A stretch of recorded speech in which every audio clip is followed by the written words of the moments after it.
Welcome back to another episode of our Captivating Women podcast, where empowered women empower women.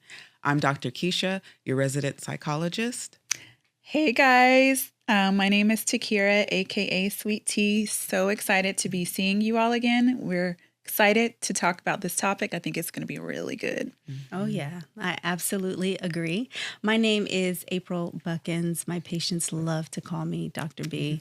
I am a restorative and cosmetic dentist, and I am so excited to be here.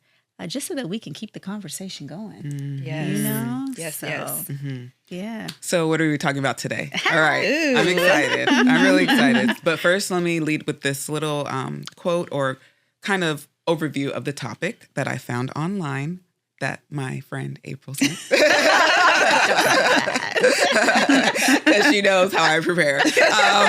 Okay, here. The soft girl era is trending, with women embracing femininity, rest, luxury, and vulnerability as a lifestyle. But is this a genuine reclamation of womanhood or a privilege rooted in financial security and social performance? Are women actually rejecting hustle culture, or are they still performing a new type of ideal woman for men and society? So let's think about that for a moment. But I want to briefly kind of explain what the soft girl era is so we can kind of just jump off from there.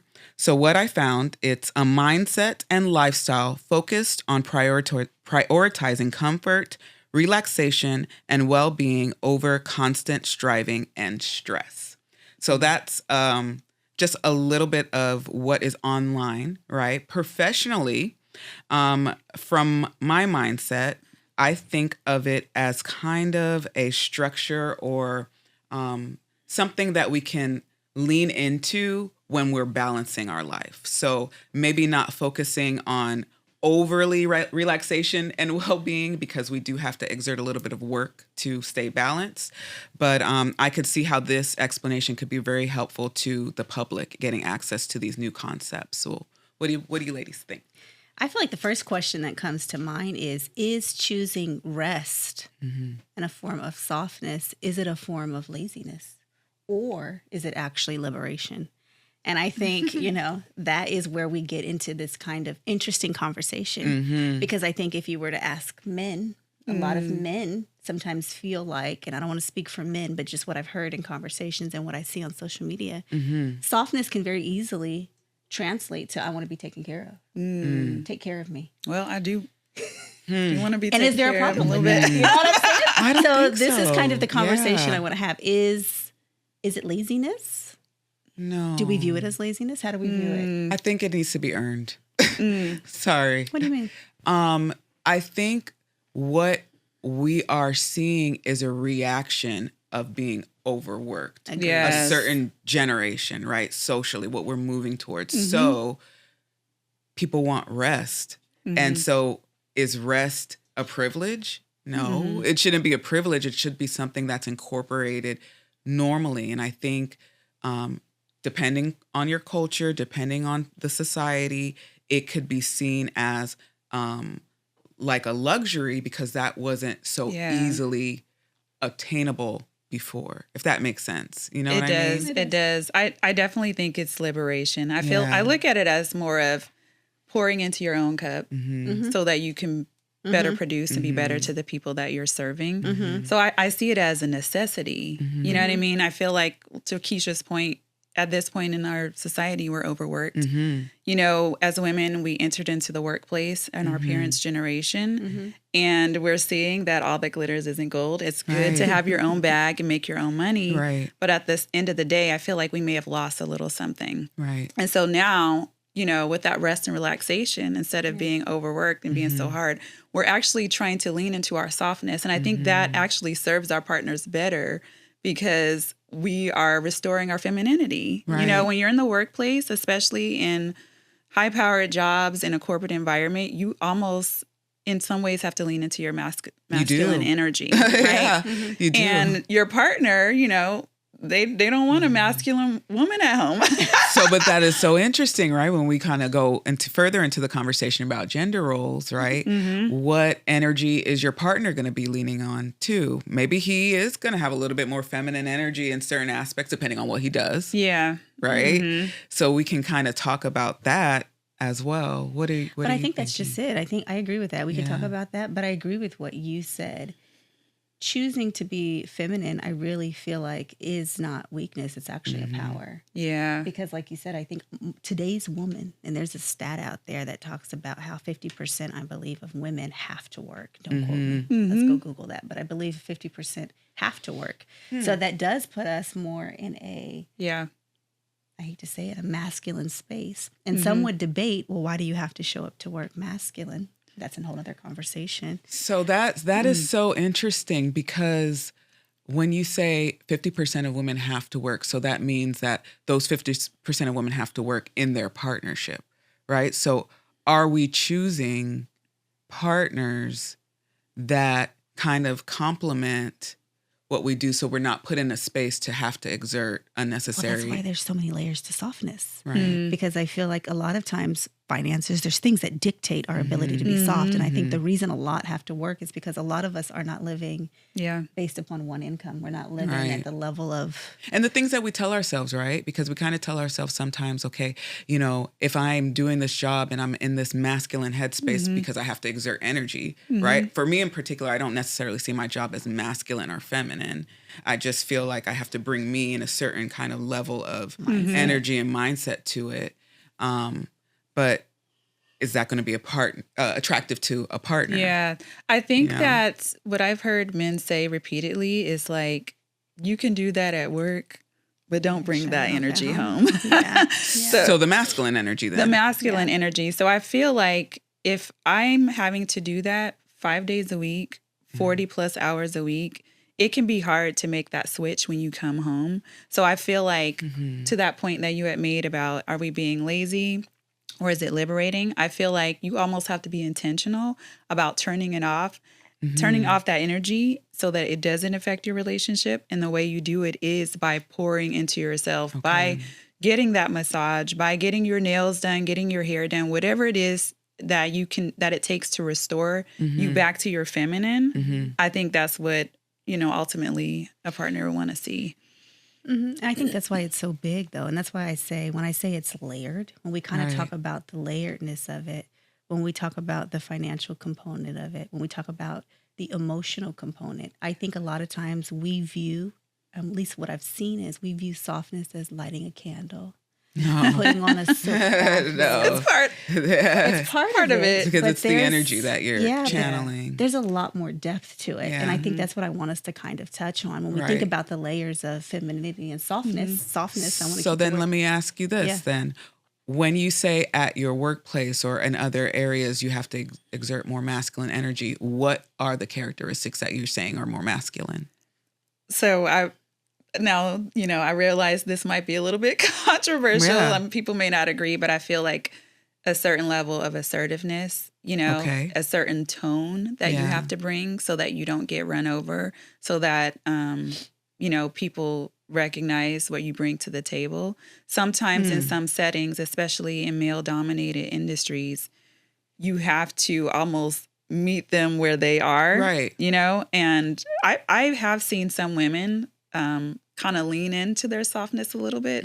So I would say that, you can play both, but a lot of times what I've seen personally is women kind of lean into more of that, assertiveness, more, dictator. I don't want to say dictatorship, but almost like being very direct, right?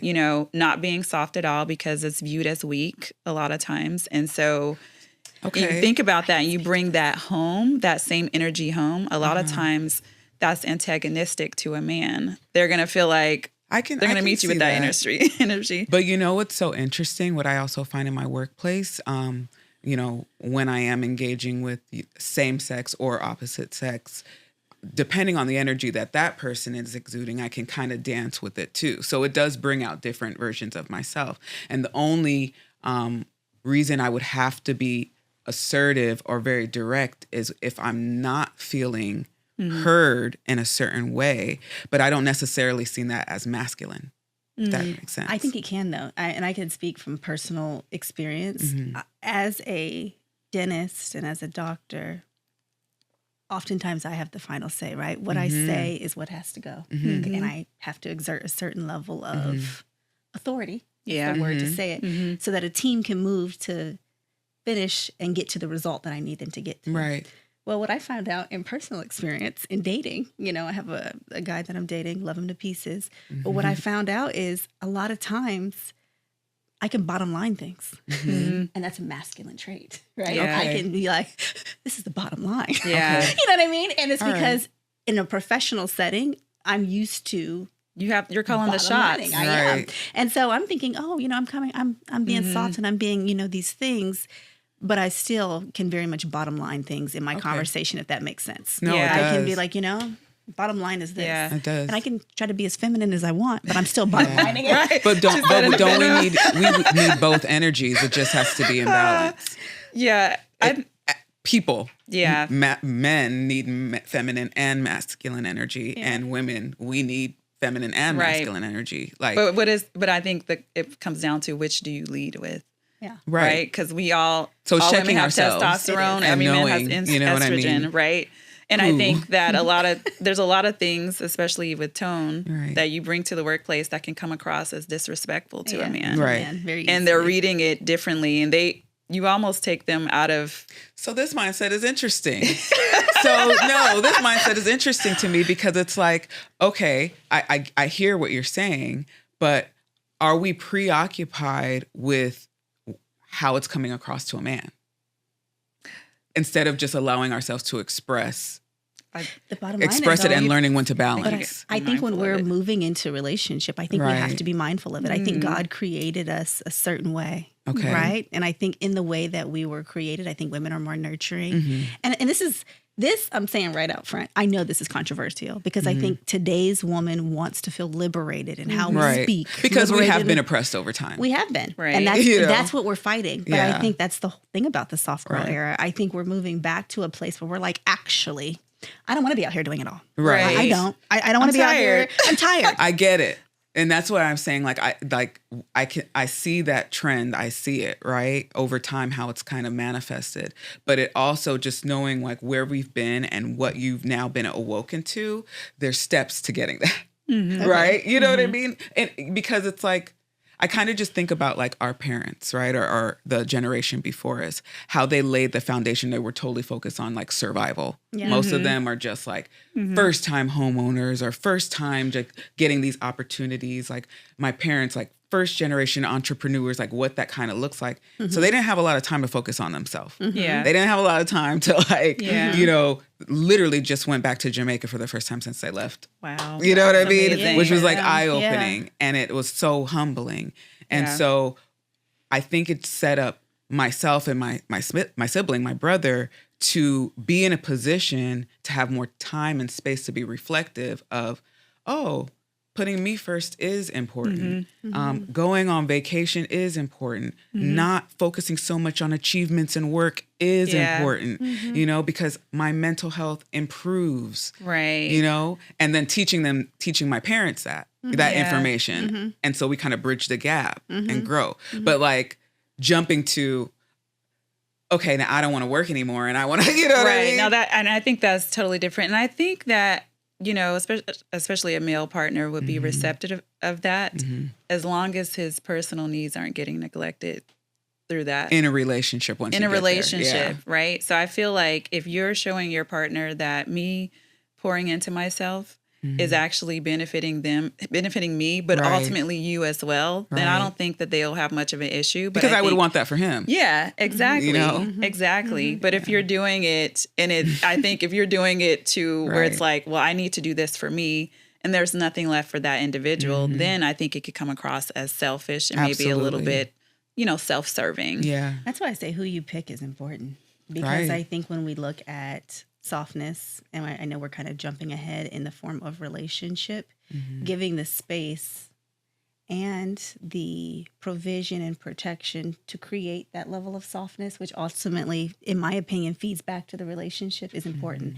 And some women aren't given that liberty. And that's why I really want us to get into the layers of softness and kind of what we feel like contributes to a woman being able to just incorporate that into their daily life. Well, like you said, vetting is very important. Yeah. You know, just I would say being intentional about your single season, to know yourself, to know what qualities, values, and morals are important to you in a partner. So obtain that for yourself, see how that kind of feels, implement those things into your life for a while, for some seasons, and then you'll naturally kind of align to partners that would have similar thoughts, you know? And then you're not acting out of a place of desperation to enter into a partnership where you need to lean on someone solely for provision or solely for happiness and solely for these things that you need to have within yourself already.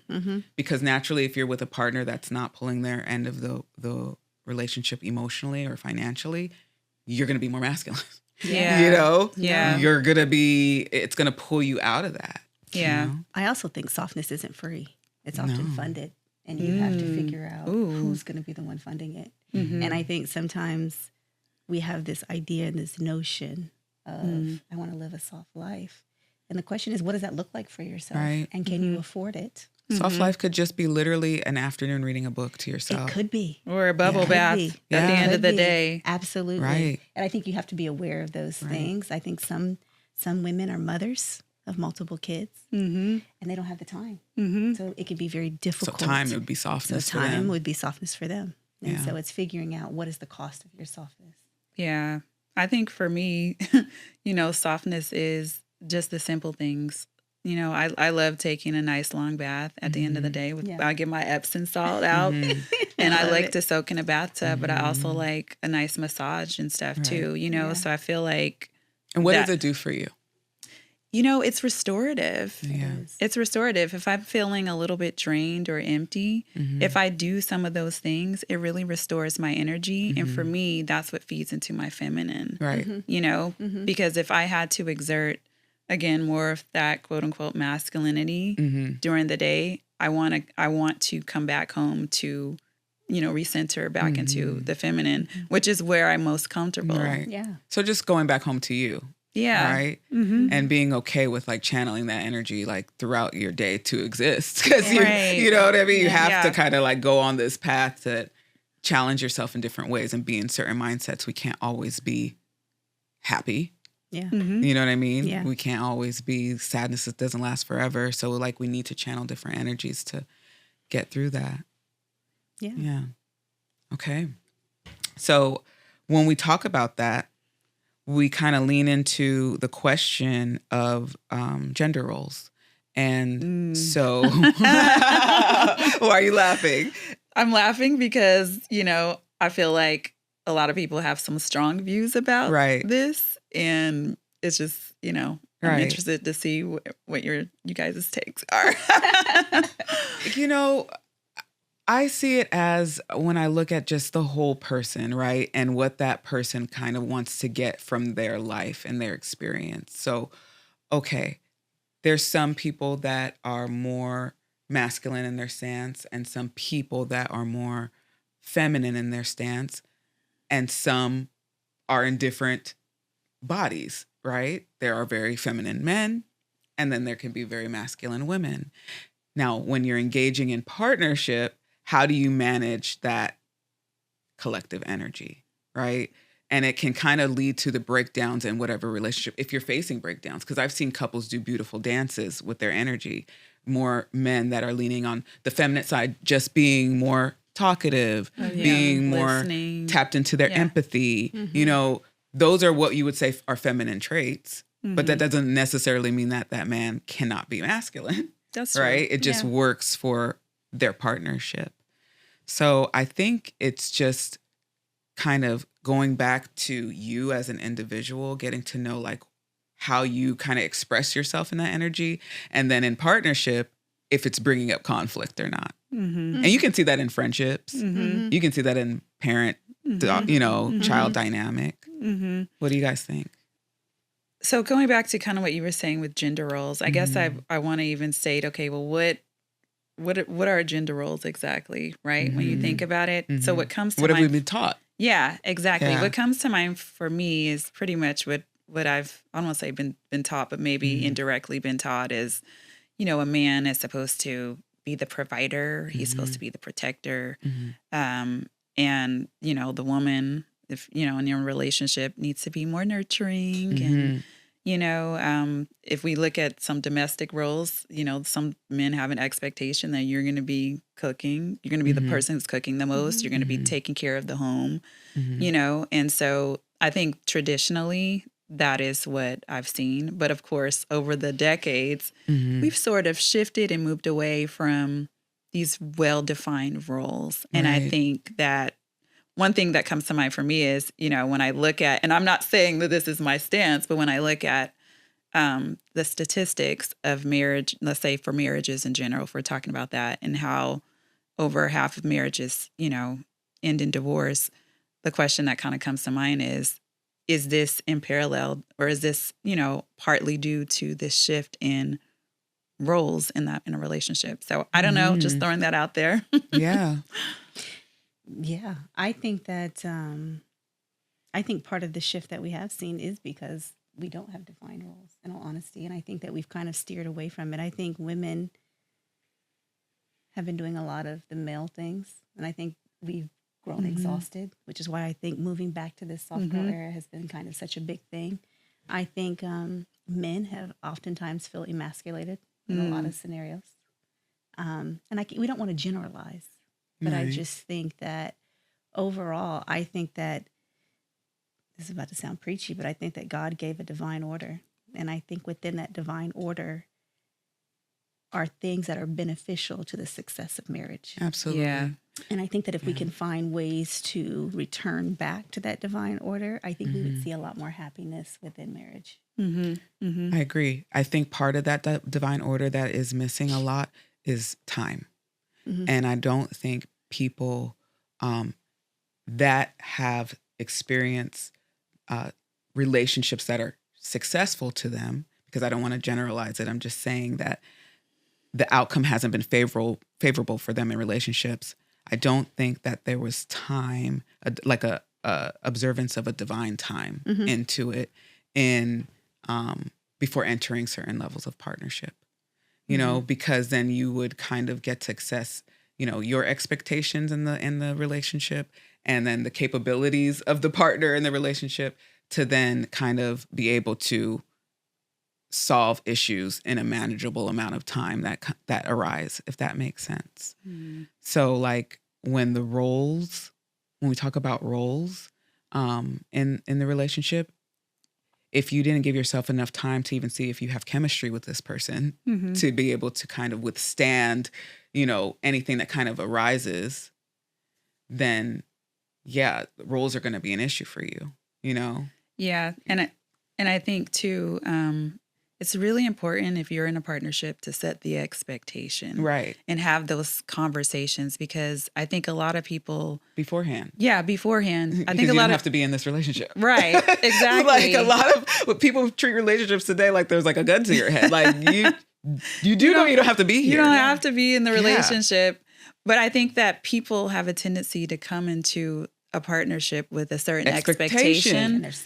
And they're silent. Yes. And then they don't voice it. And it keeps building. And a lot of times, let's say if we go back to gender roles, the expectation may be based upon what you saw growing up. And so it can be. If let's say that let's say if a male partner, he saw his mom, at home, maybe a stay-at-home mom, right, doing all the cooking, doing all the cleaning, then he may have that expectation that that's exactly what's going to happen in his relationship. That could possibly happen, right? With a conversation. Yeah. And then knowing that, okay, if you want me to stay at home doing all the cooking and the cleaning, this is what I'm going to need from you. Right. So there's a kind of like conversation, and then also to see, is your partner even capable of doing that? Can they do it for themselves? Right. First, right. I was watching another podcast, and Gary Chapman was on there.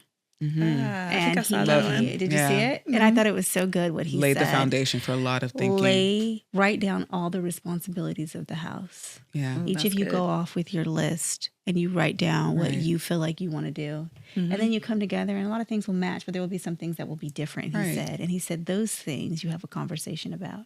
And I think that if we moved more with what we want up front or what we feel like should happen up front, it leaves space for the other person to do it, especially when it comes time to gender roles. Because when you think about it, if I'm expecting a man to provide and protect, and then he doesn't provide and protect, well, now that puts me in a situation where somebody has to provide or protect. Absolutely. Absolutely. Right. So that's a conversation. Why aren't you providing and protecting? Right. Should we still be together because we're not? It's going to move me out of my quote unquote softness, because now I have to figure out how we're going to provide and protect. And so I just think it's really important, just a nod to what you're saying, and what you're saying is to really find ways to define those gender roles and find out plug and play. So then we're talking about duties. That's probably part of it. So what we've labeled as like what duties are. Partially duties, Okay. but how are you showing up in the household? Right. How are you showing up in the relationship? What does that look like? And how does that impact how we move as a unit? Because your movement directly impacts how I move. Absolutely. Especially with someone who's not going to just sit here. We're not going to sit here with no money. Because you have an ambitious partner. But this is what I'm saying as far as like, and provide. But this is what I'm saying as far as like the vetting process, because that comes down to ambition, right? Because if I know that my partner's ambitious, then I know that he's going to be able to provide and protect for himself at some level. You know what I mean? Yeah. So then, because when we talk about the modern woman, all right, we've already come with a level of being able to provide and protect for ourselves, being able to nurture ourselves. So our partner should be able to do that too. So then when we come together, if you're not doing that. They should. Yeah. But I just feel like there's a lot of scenarios where it's not happening. There is. Yeah. And I agree. It boils down to vetting. Then it's skill building and learning how to, we can't prepare for everything. You can't. But I'm just saying, as far as when we are entering into establishing a relationship, not coming from a place of desperation or expectation Absolutely. will alleviate a lot of that, and then it will make our vision very clear to the person that's in front of us. And I think for me, I would there's a certain level of expectation that for sure that I would have, and this conversation's enlightening, because it's like, okay, I would want to go in and have that conversation, but I would have an expectation of, okay, you're gonna provide and you're gonna protect. Absolutely. I will also I'm willing to work as well. And I think that would be beautiful, because you're going to be meeting an equal. That will be able to understand. Like, I absolutely. She brings out the masculine side of me, where I want to, work and make her proud. I love to see her relaxed. And when she's relaxed, I get more intimate time. Exactly. That kind of like understanding. But the problem I would have though, is if they're coming in with this expectation that you have to do these things. It's something about, and there are men who are out there, and I've heard people say in their relationships where, their significant other would say, well, that's your responsibility. You know what I mean? Taking care of the kids, that's your responsibility. There are a lot of men who are pretty hands-off when it comes to the responsibility of kids, so it's like... And so they wonder why they have a cranky wife. But my thing is, why is there a problem with feeling like there should be a responsibility? So, okay. God's given you a natural gift to nurture. That's a great question. I think for me, it would be like, when I think about the duties of the household, because I've heard people say in a marriage, after you get past the honeymoon stage, there's a lot of just mundane day after day, week after week stuff that you have to do. So if both of us are working, outside of the home or inside of the home, we're both working and we have jobs, I would want somebody who would be willing to share in the responsibility and come at it from a place of, if it needs to be done, do it. Absolutely. Don't wait for me. That's if you're at home thing. first, if you're at home first and there's hungry, can you go in and start dinner? I think that's a character thing. I think that's like a all right, I'm a person of integrity, so I'm going to do this with or without anybody watching or doing. And that's what should happen. But there are men out there who feel like, well, that's your responsibility. That's so your men, lane. we're giving you a little game on what's not working, right? When you're having these expectations and you put too many responsibilities on your partner, you get a cranky woman. Now, know? here's the flip side. Now, if I'm at home, if I'm at home now and I've chosen to stay at home, and, you know, we've agreed upon that, then you work all day. Yeah. I'm not going to then expect you like, okay, go in there and make us our dinner. Have a reason. Be reasonable. So I want to go back a little bit. Here's my question. And I think sometimes, and I'm just playing the devil's advocate here. Mm-hmm. If you see that you're both working and the grass needs to be mowed, are you going to go mow it? I'm going to call the lawn guy. Listen, why are we dancing around the fact, come on. Why are we dancing around the fact that we're women of a particular, like, have you guys ever mowed a lawn before? I have. No, but girl, I'm gonna give it up to you. A lot of my own, but I'm just curious. That's good. Okay, so the answer. I think you guys know the answer would be no. I think we've graduated from some stuff. Somebody, my brother, somebody who's gonna mow that lawn. The weekend in Palmdale in 1993 with little Keisha mowing the lawn. That's a good point. That's a good point because I feel like this is what men say. You know, okay, well, but you're not going to be taking out the garbage and like fixing the car and stuff. I was taking out garbage and the lawn was cut before you even came into my life. Like, that's, you know what I mean? Right. So, no. If the house is not getting cleaned and, you know, it's causing stress to the both of us, then either we need to cut back on this area or that area, or we hire somebody that can clean the house and keep it to our standards. Yeah, and I think that's being reasonable with our expectations and ourselves. Yeah. You know what I mean? Like, I'm not gonna clean the house if I can, if I'm, you know what I mean? Right. Yeah. So we're gonna be reasonable with one another. Yeah. And I think the other thing about, let's say, gender roles is there's different seasons where somebody may have to play the role. So I don't think it's all or none, or like you're fully locked in, because somebody may lose a job, right? You know, and you know, maybe your significant other loses the ability to be able to provide. Absolutely. And so you now need to step up, and then they may have to be the stay-at-home, right? You know, father if there's kids. Yeah. So there are different seasons and different situations that will dictate, probably, maybe even dictate more, who's playing certain roles. And hopefully your love tank has been filled to the point where you love your partner, and that's like not even a decision. That's like, okay, this is what needs to be done. Second nature. Yeah. My partner is down. I gotta do it, you know, and then with that extra stress, I got to manage myself to be able to take on the capacity of more stress for that season. You know what I mean? Because my partner and I love each other and we like each other, and we, you know, he doesn't want to be in this position, and I don't want that for him either. So, right. And it also comes down to probably strengths too. Like, if somebody really likes to like do top chef stuff and in the kitchen, go for it. It does not need to be, you know, the women's responsibility. If you're better at finances and keeping the home, I've heard a lot of men say, you know what, my wife does better with finances than I do in paying the bills. So we shift that responsibility to her and vice versa, because that's not my strength or this is my strength, you know? And so there's so many couples, and that adds an extra level of intimacy because you're leaning into trust of your partner.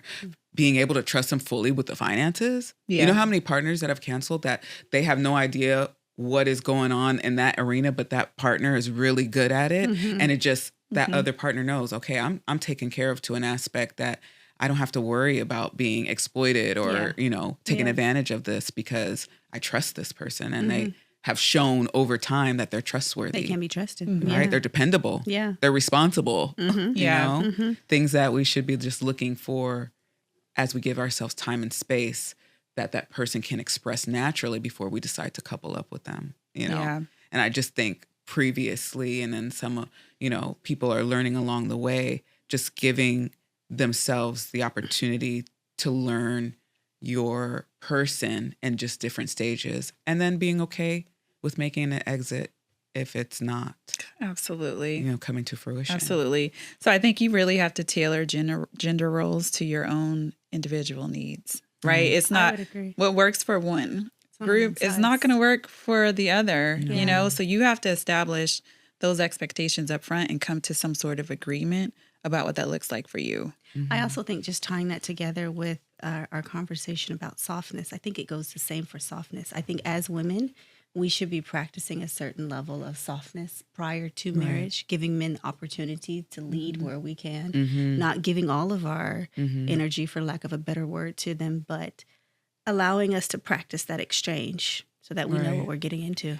And having that critical eye, if you like a certain aspect of your partner, if you like a more masculine man and a situation arises where he has to be in his masculinity, let him, you know, let him. It'll build his confidence, you know, and it'll also give you an opportunity to kind of like dote and fawn over him. And it just kind of boosts each other's confidence from there in their relationship. I absolutely agree. Right. Praise the things that you like. Yes. You know? How about swapping a role with someone that you admire? Like something that you see a person, an admiration that you know, that you like, a characteristic, and trying to incorporate that into, you know, your daily routine. A little bit. I like that. You know what I mean? Yeah. What does that look like exactly? Okay. I know that we kind of spoke about bubble baths and candles and stuff like that. And I know that there's a lot of social media influencers are really good at highlighting that. So maybe taking something from their routine that they kind of share and then incorporate that into ours. Yeah. So we can lean more into that softness and femininity to balance out, you know, our internal energy. No, I like that. So I say what mine was, you know, a nice bubble bath. Yeah. I do like the candles too, you know, something to smell good, a massage. But what is it for you ladies that feeds that softness? For me, there was internal work that had to be done. Yeah. I think, and still is an ongoing process. I realized that there were some things in my childhood and my upbringing that was preventing me from fully leaning into that soft girl, even to the point of this morning I was having a conversation about it. I think how we were raised, the things that shape us can put us sometimes in fight or flight, survivor mode, and prevent us from truly leaning in and even allowing someone to take up space. Take up space, and give those plugins. And that could be man or women. I'm just saying people in general in your life. So for me, softness started a while ago with internal work, but it's an ongoing thing. Right. And then, of course, on the other side, girl, you know, I love a good brunch. Oh, yeah. Food. I love a good, I like a good brunch, a good brunch. I love some good music, you know, just chilling back to some good music. But yeah, it's definitely a layered process that I think every woman should start the journey to. Yeah. I think that's beautiful. I think that's good for, you know, both sexes to incorporate to achieve wholeness in yourself is having the first step of recognizing, are there any emotional or mental hangups that you're experiencing? Yeah. Like, what is impacting your daily functioning? Where do you feel like you can improve overall? And getting the help that you need and not being afraid to kind of talk these things out in a way like therapy or like focusing on mental health is a way that we can reparent ourselves, learning new skills and incorporating that into our life. So that alleviates a lot of the stress and pressures and creates that internal peace so that we can then lean into our softness. Because if you're not meeting your basic survival needs, there's nothing else that's going to, you know, grow from there. So I love that you guys both brought that up, and I do both of those things, and love to be outdoors, near water,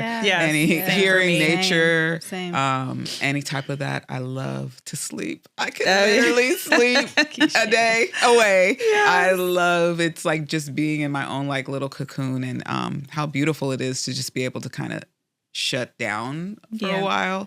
Sometimes enter a different world through dream, but other just, you know, eyes closed and just being, you know, totally at rest is a beautiful thing to help restore as well. So I love those things and those takeaways.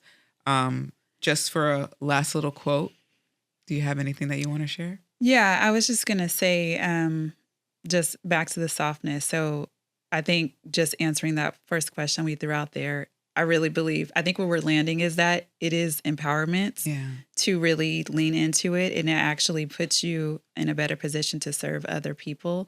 And I think we have to just do whatever it is that will bring out that softness for you as an individual. Like April said, it may be therapy and getting healed from past traumas. It could be some, you know, simple things that you can do on a regular basis. And then just tying that back to gender roles. I think, especially in a relationship, you need to first, have the discussion, instead of going in with an expectation that is unvoiced, you need to state what it is and come to some sort of agreement, right. To decide what does that look like for you. Right. Is it doable? Right. Right. And then I think, kind of going from there. Right. There was a scripture that I, just to tie it was talking as it relates to softness. It's Proverbs 31:26, and it says, "She speaks with wisdom, and faithful instruction is on her tongue." Ooh, softness is not weakness. No, it's not weakness. It's thoughtful movements that enhance life. Right. And it's a powerful decision, actually. I think to choose a life of softness. And so right. I just want to leave that with you guys. Yeah. Thank you guys for joining us. We can't wait to see you again. Until next time, bye. Bye.